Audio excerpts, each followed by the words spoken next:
கண்ணன் செய்த லீலைகள் கணக்கில் அடங்காது.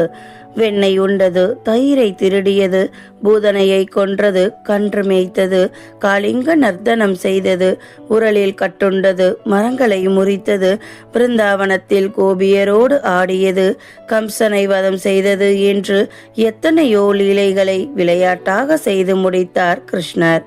இதனை கண்ணன் பாட்டில் தீராத விளையாட்டு பிள்ளை, கண்ணன் தெருவில் இருப்போருக்கு ஓயாத தொல்லை என்று பாரதியார் நகைச்சுவை உணர்வோடு பாடியிருக்கிறார்.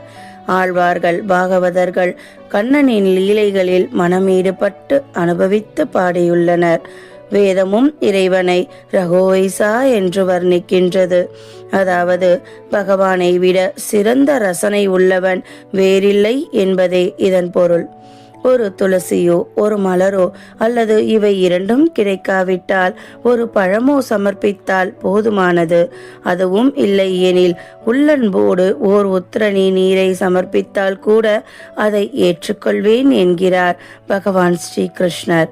எனவே நம் வசதி வாய்ப்புகள் அனைத்தையும் தாண்டி பக்தி இருந்தால் நாம் சமர்ப்பிக்கும் எதையும் பகவான் ஸ்ரீகிருஷ்ணர் மகிழ்வோடு ஏற்றுக்கொண்டு நல்லாசி வழங்குவார்.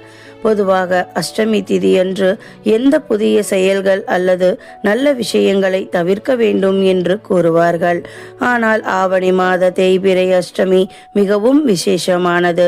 ஸ்ரீகிருஷ்ணர் நள்ளிரவில் பிறந்தவர் என்பதால் சூரிய அஸ்தமனத்திற்கு பிறகுதான் ஸ்ரீ கிருஷ்ண ஜெயந்திக்கான பூஜை பெரும்பாலும் துவங்கும். குழந்தை கிருஷ்ணர் ஒவ்வொரு வீட்டிற்கும் வந்து அவருக்காக பிரத்யேகமாக செய்யப்பட்ட உணவுகளை சாப்பிடுவார் என்ற ஐதீகத்தின் அடிப்படையில் குழந்தை ஸ்ரீ கிருஷ்ணரின் காலடி தடங்கள் வீட்டின் வாயில் முதல் பூஜை அறை வரை வரையப்படும்.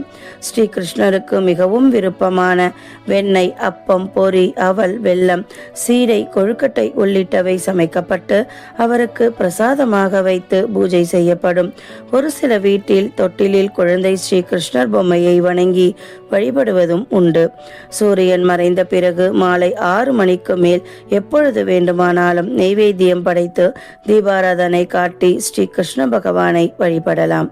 வரும் கண்ணனின் அவதார தின நாள் பகவான் கிருஷ்ணனின் நாமத்தை ஜபம் செய்து நலன்களையும் வரங்களையும் ஒருங்கே பெறுவோம்.